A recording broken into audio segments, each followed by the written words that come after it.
ইউক্রেনে নরক গুলজার শান্তি আলোচনার সুযোগ নিয়ে ইউক্রেনকে অন্ধকারে ডুবিয়ে দিল রাশিয়া। একদিকে ট্রাম্পের মধ্যস্থতায় যুদ্ধবিরতির আশা, অন্যদিকে 450টি ড্রোন আর রেকর্ড সংখ্যক ব্যালিস্টিক ক্ষেপণাস্ত্রের তাণ্ডব। জেলেনস্কি বলছেন, পুতিন কূটনীতিকে অস্ত্র মজুদের ঢাল হিসেবে ব্যবহার করেছেন। -20 ডিগ্রি শীতে বিদ্যুৎ ও তাপহীন ইউক্রেন কি তবে আত্মসমর্পণের পথে? ট্রাম্প পুতিন সমীকরণের এই ভয়ঙ্কর মোড় জানাবো আজকের বিশেষ প্রতিবেদনে।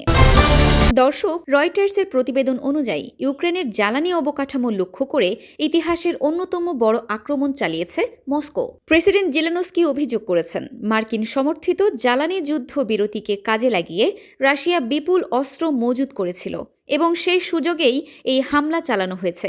ট্রাম্প প্রশাসনের সংক্ষিপ্ত যুদ্ধবিরতির প্রস্তাবকে পুতিন কেবল সময় ক্ষেপণের কৌশল হিসেবে ব্যবহার করেছেন।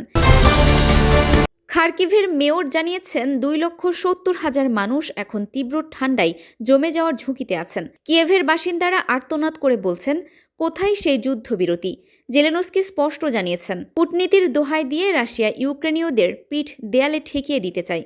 আজ ও কাল আবুধাবিতে দ্বিতীয় দফায় ত্রিপক্ষীয় আলোচনা হওয়ার কথা রয়েছে, কিন্তু তার আগেই পুতিনের এই মরণ কামড় ইউক্রেনের আলোচকদের অবস্থান দুর্বল করে দিয়েছে। মস্কো এখন দোনেৎস্কের বাকি 20% ভূখণ্ড দাবি করছে, যা জেলেনস্কি কোনোভাবেই মানতে রাজি নন।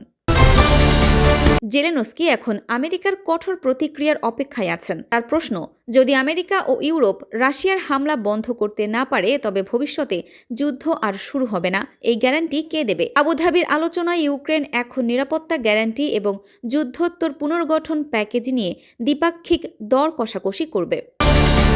আপনার কি মনে হয়, পুতিনের এই হামলা কি ইউক্রেনকে শান্তি চুক্তিতে বাধ্য করবে? ট্রাম্পের মধ্যস্থতা কি আদৌ কোনো কাজে আসবে? কমেন্ট বক্সে আপনার মতামত জানান।